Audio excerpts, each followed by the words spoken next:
the opening is in the opening prayer. Today, our topic will be cost of following. So glad to have Sister Dorothy Alfred in our midst. So I call upon Sister Dorothy to lead us in the exhortation. Thank you, brother. Thank you, Agape Fellowship. A very good morning to everyone, and Happy New Year and happy birthday, Naomi Auntie. God bless you. And it's really a happy moment for us to share as a family, to praise and worship God and to exhort Him. So, before I move on to the exhortation, I would like to ask a small question. If you could answer, you can unmute your mic and talk. So, in your life, have you had any promises or a promise given by God, and it came to pass exactly the same way which God had promised? In your life, has it ever happened in your life? Maybe you asked for a chocolate and God said, I will provide, and He did give you when you were a small child, or now when you're looking for a job, or any part of your life. Have you ever had an occurrence that God promised you, He gave you a promise verse and He did fulfill? Can you unmute and share with us? So it'd be a wonderful encouragement for all of us. I can praise the Lord. Praise the Lord. Yes, I can say in my life it is happening, but I didn't know I forgot the promise word, because in 1983 we were applying for the abroad, and even applied for Aramco and Kuwait and another country, but I got selected in Kuwait. But we prayed that everybody was saying Aramco at that time is a big thing. So I was thinking, because we all attended interview, myself and my friend Therese Nathan, who left, we both selected for Kuwait. But we both want to go to Aramco because he knows about Aramco more than me. So we prayed, and immediately after a week, we got the appointment from Aramco. Without any interview, directly we were recruited. So that is a God answered prayer. And also in 2006, when I was surplus from Aramco Medical Services, and Pastor Dwayne Camp was saying that, brother, don't worry. If God has a plan for you to be here, nobody can close the door. He will open the door for you. That is a promise given by the God to Pastor Dwayne Camp. So I'm still here. So I can glorify the Lord. Praise God. Praise God, praise God. Thank you, Anna, for volunteering and so enthusiastic to immediately talk, and glorified God by saying that God did fulfill the promise and He kept His word. Okay, now we'll go to the next part of the exhortation. Has anyone had any promise which is yet to fulfill? You're still waiting for it to be manifested in your life. You can just raise your hand. Nothing. I've not asked you what was a promise or what are you waiting for. No. Have you had experiences in which God had given you a promise, but it's yet to fulfill or yet to manifest in your life? A show of hand or a thumbs up. Thank you, Brother Solomon. Thank you. Yes, Brother Wellington, Sister Kranti. Thank you. Yes. So we've all had experiences like that, right? Like we are waiting on that promise. We are holding on to God and asking, what is it, Lord Jesus? How long we are waiting for this promise? Sometimes we are waiting for a day, or sometimes we're waiting for weeks. Sometimes it goes to months and years and even decades. Even I have a promise which I'm still holding on to, but still it's not yet manifested in my life, but I'm still waiting, and I'm so sure God is going to manifest. So why am I talking about promises and promises? This is a new year, and generally we start off with a promise verse from our fellowship or from our church, or from a pastor, and we think, okay, this is going to be fulfilled in this month or in this year, 2021 or 2020 or later on in life. But what happens is, we see a person who was waiting for a promise to be fulfilled or manifested in his life for 25 years. Can anyone guess? I'm so sure you will be able to guess. Anyone? David. Yes, David. David waited for a long time for him to become a king. Yes, thank you. Any other person who waited for a long time? Abraham. Yes, exactly. Who said Abraham? Very good. Thank you. Salome. Salome. Okay. Before Salome Akka, someone else also said Abraham. Okay, no problem. Thank you. Thank you so much. That was the answer. And Zechariah also. Okay, Zechariah. Yes, exactly. There are so many people. And Abraham, that's the topic which I'm going to deal today. Abraham waited for a long time. Actually, Abraham was 75 years old when God came to him. And that time, Abraham's situation in life was he had his own brothers who had wife and they had their children. But Abraham was married to Sarai and he was still waiting for his child. So that time, God appears to him and he says, Abraham, get up from this place. I want you to I want you to come to a new place and I'm going to bless you and you're going to have children and you're going to see the children and the land is going to be yours. Everything is yours. When Abraham heard it the very first time and God promised, immediately he was so happy. You know, when we are also waiting for something and God gives us a promise, we get so excited and it really boosts us up. And what happens is immediately Abraham obeyed and he took his wife and his nephew and they all travel and they come. And again, we don't know how long, but the baby is not born. He didn't have a child. The Sarah was still barren. But after many years, again, God comes and tells him, Abraham, I'm going to give you a child. Your children are going to be like the dust of this world and the stars of the sky, and there are going to be so many. But Abraham's like, yes, Lord, thank you. But this is after some years. But even then, he's like, happy, okay, God, okay. And after some time, almost I think more than 10 years, and God comes again and tells Abraham, I'm going to bless you. You're going to have a child. And now Abraham is like, God, yeah, thank you. Thanks for your promise one more time. But anyway, all the blessings which you're going to give me, my servant Eliezer is the one who's going to enjoy. So this is what he's telling. He's been waiting for almost a decade, 10 years. So he thought, okay, someone else, not from his family line, but his servant is going to enjoy all the blessings which God has for him.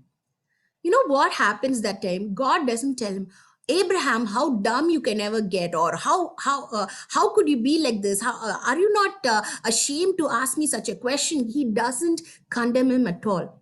But you know what? God took that sentence very seriously, and he said, "Go and bring me something." So what did God ask Abraham to bring?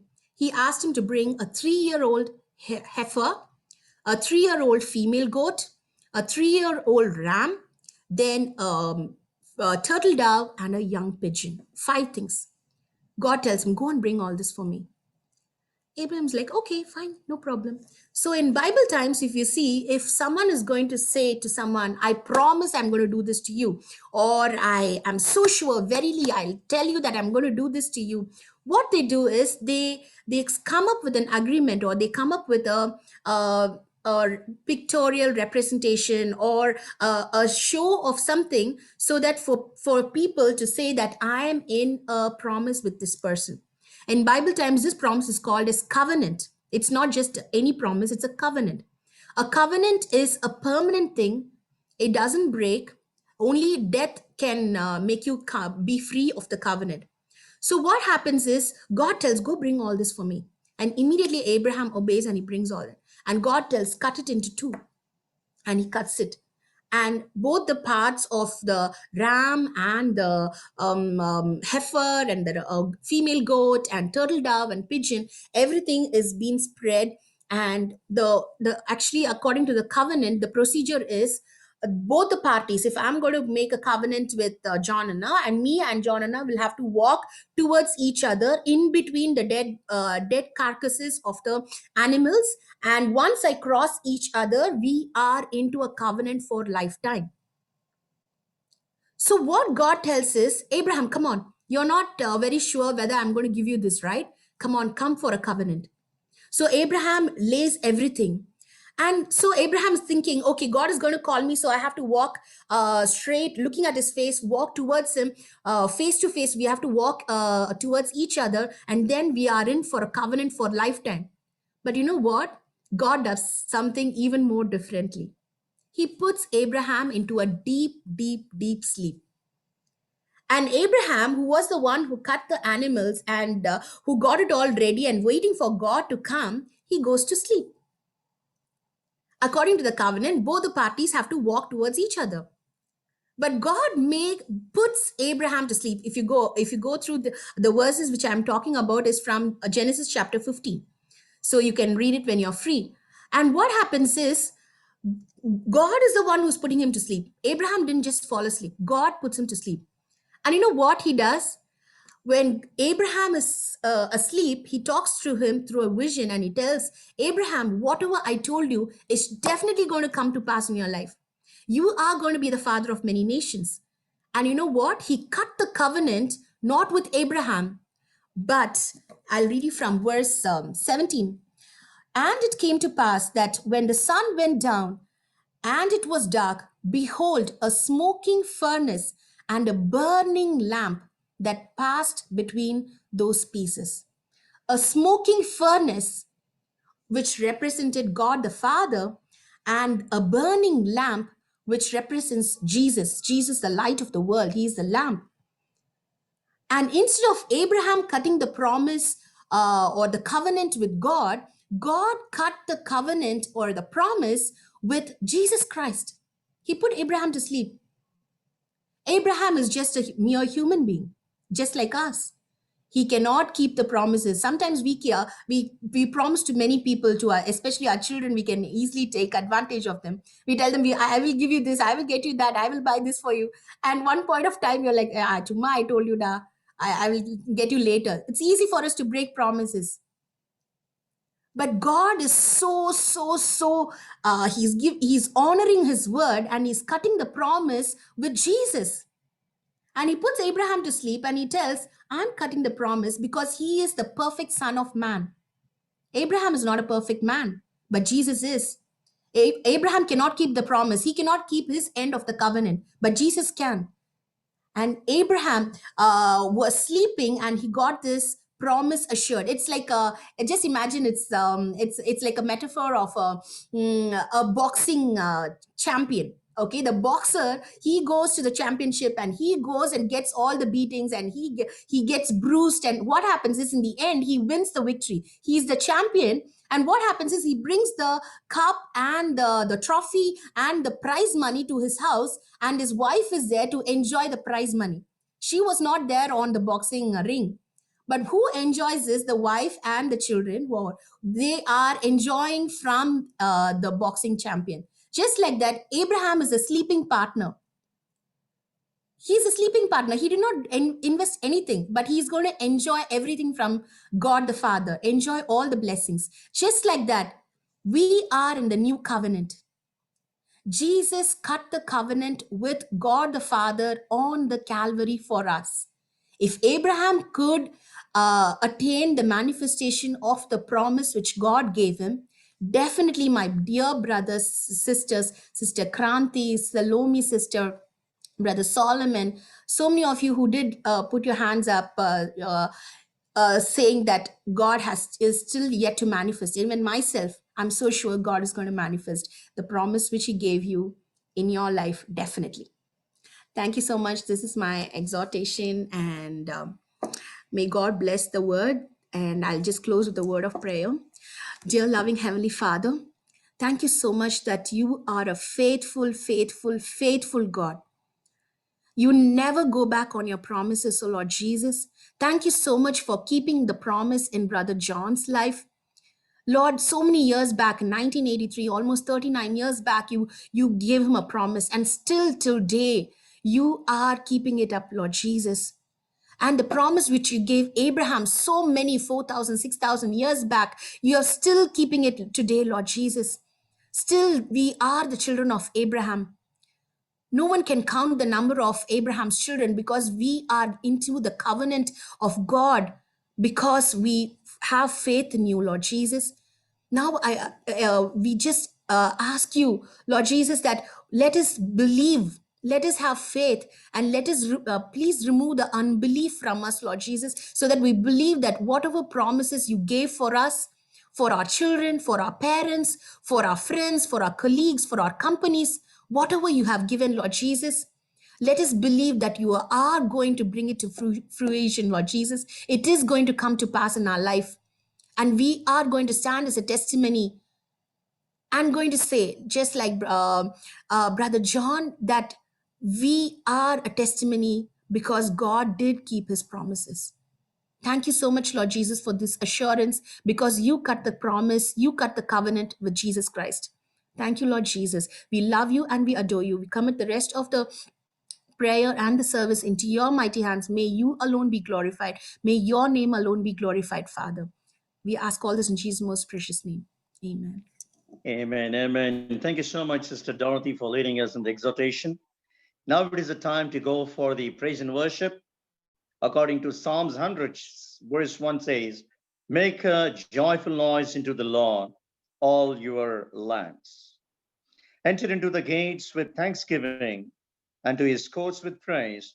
Be thankful unto him and bless his name. Now it is a time we are going to joy and then be in the presence of the Lord and worship the Lord in truth and in spirit. I'll call upon Brother Alfred and family to lead us in the praise and worship. Praise the Lord. Indeed, it's a great blessing and honor to be in the presence of the Lord. And as a family, we are so happy to be here. And I think Aaron will be so happy to be in the presence of the Lord. And we are into a new year, right? We would have had new, we are taken like, some resolutions. Yeah, we would have taken some resolutions in 2021. We are going to do this, we are going to do that, we are going to get up in the morning and we are going to pray. And we would have taken so many resolutions. But this is the time, really, we are going to praise God. And always it's good to be in the morning to thank and praise God. Whenever we get, I don't know how many of you like to get up in the early morning. Sometimes we get tired and our body says sleep, sleep, you can sleep for some more time. But it's always God says you come and look for me in the morning, and God says where two or three are gathered, I am there. So can we all just cast all your burdens on him, and we'll be so happy now to praise him and thank him. And we'll sing the song Morning Has Broken Like the First Morning, and Blackbird has spoken like the first bird. Praise for the singing, praise for the morning, praise for them springing fresh from the world.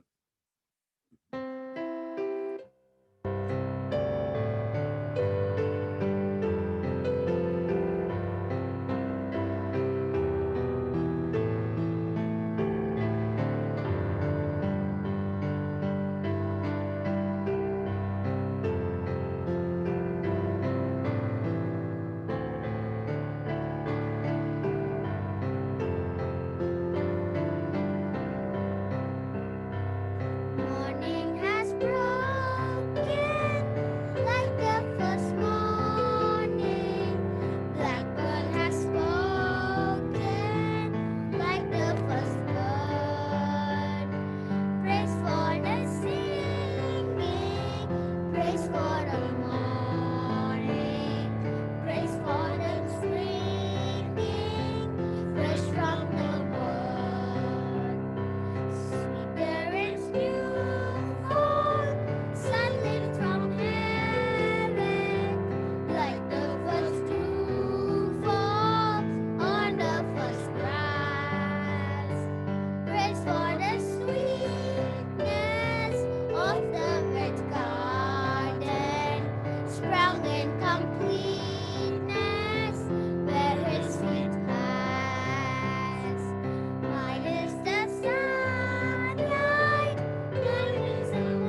autumn springing, fresh from the word. Amen. Amen. Yeah. So we are so, even though I walk through the valley of the shadow of death, your perfect life is casting out fear. Whatever fear we have, we shall just cast on him. Whom then shall I fear? Whom then shall I fear? Lord, you never let go of me. We'll sing the song. If you can be wherever you are there, you can just clap your hands and you can dance and you can sing and praise. Like, he will never let go of me.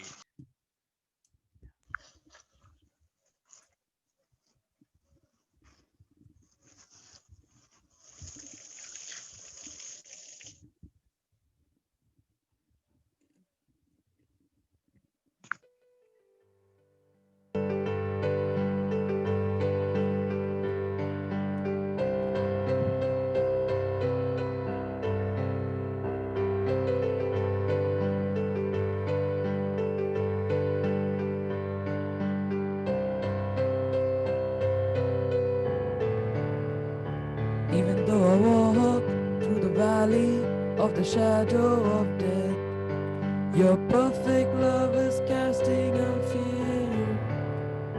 And even when I'm caught in the middle of the storms of this life, I won't turn back, I know you are near, and I will fear no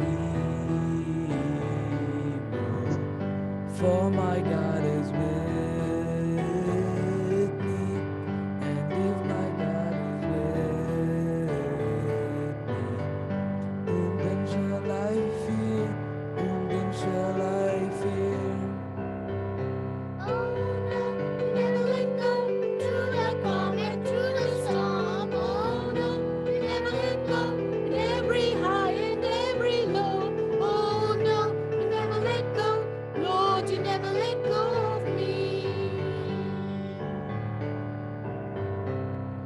And I can see a light that is coming for the heart that holds on.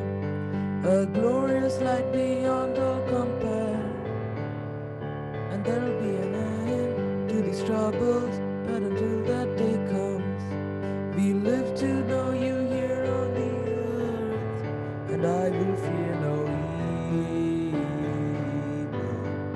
for my God is with me. And if my God is with me, whom then shall I fear? Whom then shall I fear? Oh no, you never let go. Through the calm and through the storm. Oh no, you never let go. In every high and every low. Oh no, you never let go. Lord, you never let go of me. Yes, I can see a light that is coming for the heart that holds on. And there will be an end to these troubles, but until that day comes, still I will praise you, still I will praise you. Yes, I can see a light that is coming for the heart that holds on. And there will be an end to these troubles, but until that day comes, still I will praise you, still I will praise you. Oh no, you never let go. Through the calm and through the storm. Oh no, you never let go. In every high and every low. Oh no, you never let go. Lord, you never let go of me.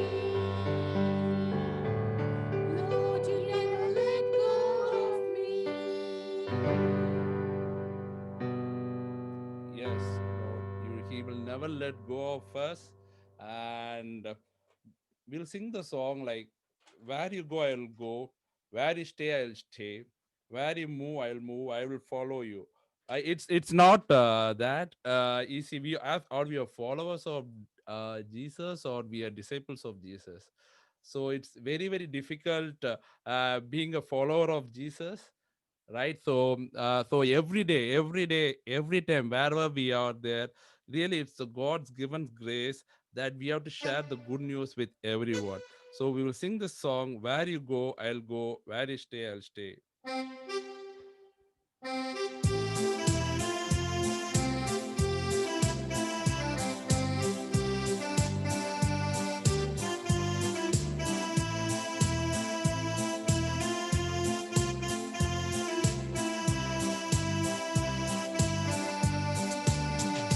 Where you go, I'll go.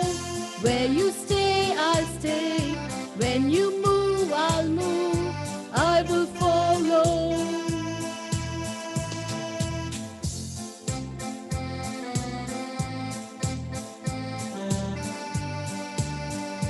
All your ways are good. All your ways are sure. I will trust in you alone, higher than my sight, high above my life. I will trust in you alone. Where you go, I'll go. Where you stay, I'll stay. When you move, I'll move. I will follow you. Who you love, I love. How you serve, I'll serve. In this life I lose, I will follow you. Yeah, I will follow you. Yeah. Light unto the world, light unto my life. I will live for you alone. You're the one I see, knowing I will find all I need in you alone. In you alone. You go, I go. Where you stay, I'll stay. When you move, I'll move. I will follow you. Who you love, I love. How you serve, I'll serve. If this life I lose, I will follow you. Yeah, I will follow you. Yeah. In you there's life everlasting. In you there's freedom for my soul. In you there's joy, unending joy.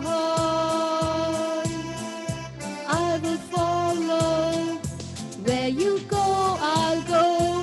Where you stay, I'll stay. When you move, I'll move. I will follow you. Who you love, I love. How you serve, I'll serve. If this life I lose, I will follow you. Yeah, I will follow you. Yeah.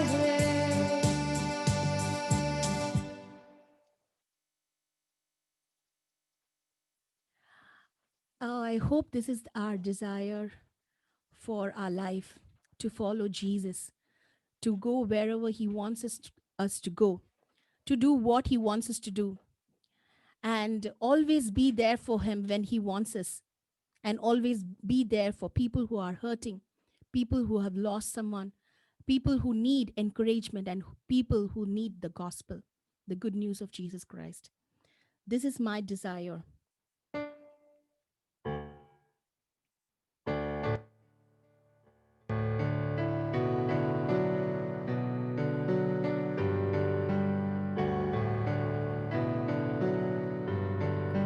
This is my desire to honor you,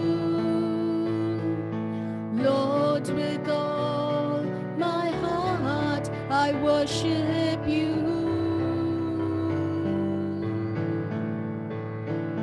All I have within me, I give you praise. All that I adore is in you.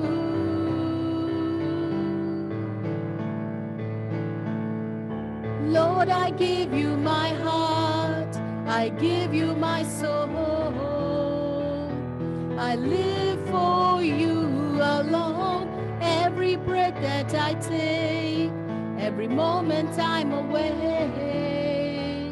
Lord, have your way in me.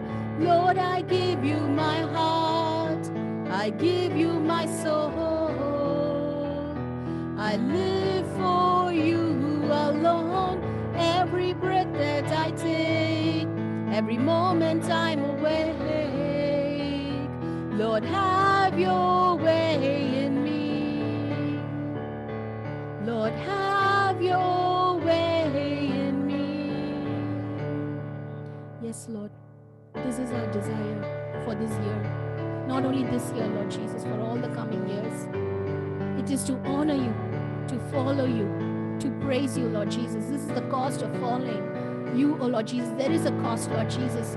We are not going to look at what we are going to lose, but we are going to look at what we are going to gain, because you want us to gain, oh Lord Jesus. You are the covenant keeper. You are going to take care of us, not only us, our family, our friends, our relatives, our children, our parents, Lord Jesus. This is our desire to follow you, O Lord Jesus. Sometimes we think, oh, we made a mistake by following Jesus. It is very hard. No, Lord, it's not hard. It's the devil who is deceiving us into thinking that it's hard to follow Jesus. No, Lord. When we have God, the Holy Spirit, living and abiding with us, He is there to counsel us. He is there to comfort us. He is there to guide us and protect us and teach us how to live, O Lord Jesus. We completely surrender ourselves into your hands, O Lord Jesus. You be our leader. You be our teacher. You be the shepherd, Lord Jesus. And you know the way. And you care for us. This is our desire, Lord Jesus, to honor you all the days of our life, every moment, every second. Thank you, dear Father, for loving us so much. Thank you, dear Son, Jesus Christ, for putting your own body on the cross for us, Lord Jesus. And thank you, Holy Spirit, for living and abiding with us. Thank you, Lord Jesus. Lord, I give you my heart. Amen.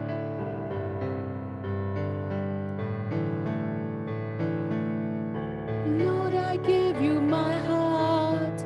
I give you my soul. I live for you alone. Every breath that I take, every moment I'm awake. Lord, have your way in me. Lord, have your way in me. Thank you. Amen. Amen. Thank you.